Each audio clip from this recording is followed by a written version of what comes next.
Eagles, Washington, or Dallas in the NFC East? Or I guess if you really want to go nuts, the Giants. Who do you like in the NFC East in the division that is, shall we say, open? Yeah, I there's still a lot left to be desired in this division. I don't think it's Yeah. as much of a cakewalk for Dallas as most project it to be. I still think they have a lot of holes that they really didn't fix on the defensive side of the ball. And that was with an insane year out of Micah Parsons. Here's what I'll say. Because and we talked about this briefly last week, and I get your hesitation here. But if Carson Wentz in that first year in Washington, Oh, don't you dare.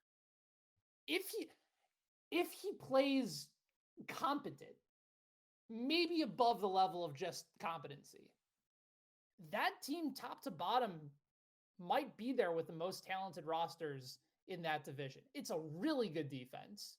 They're going to be healthier this year. Chase Young is going to be back. They have a really good group of skill position players. Offensive line, I think, is improved, but it's not great. But it's all dependent on Wentz.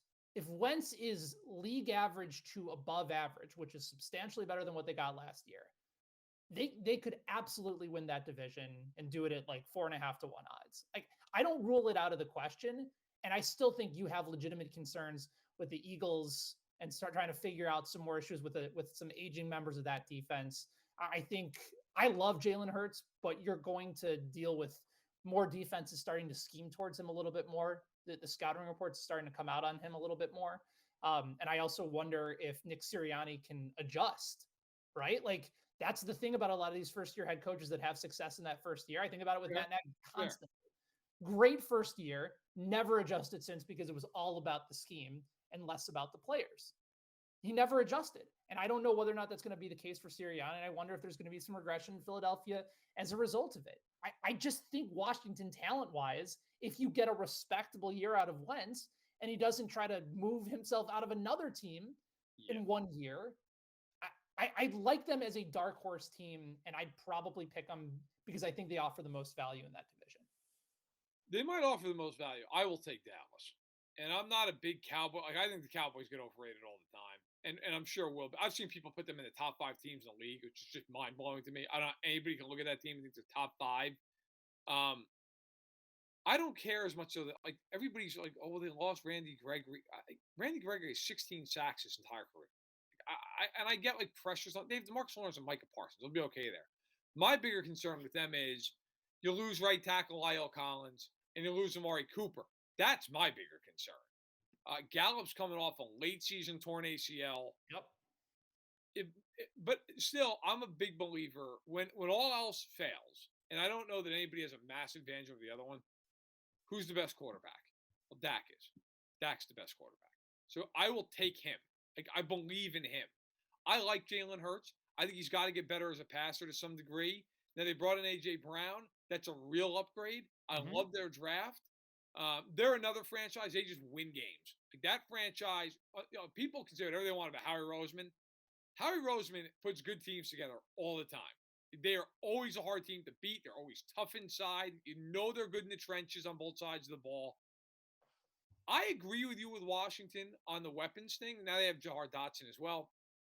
I have 2 concerns with them. One is, even before Chase Young got hurt last year defensively, they were a mess. They shouldn't have been. Issues, no doubt. They shouldn't have been. Like, look, their talent is right there. But they were a mess defensively last season. And then Wentz, and I won't get into the whole thing because I've said it a million times in the podcast, but Wentz to me, like, you know how much of a pain in the ass you've got to be to have the numbers you had last year, to win 9 games, for the team to have given up a first and third round pick for you, and then for them to dump you off on the side of the road and go, we don't care. Yeah. It could be Sam Ellinger, who's our quarterback, get out. I mean, you've got to be beyond a pain in the ass to be sent on your way under those circumstances. And I always believe, too, and you've covered the league forever, too.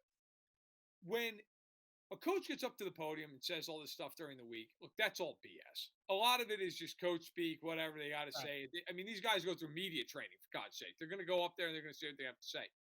I remember watching that game last year at the end of the season against Jacksonville. And the Colts are down 10 points.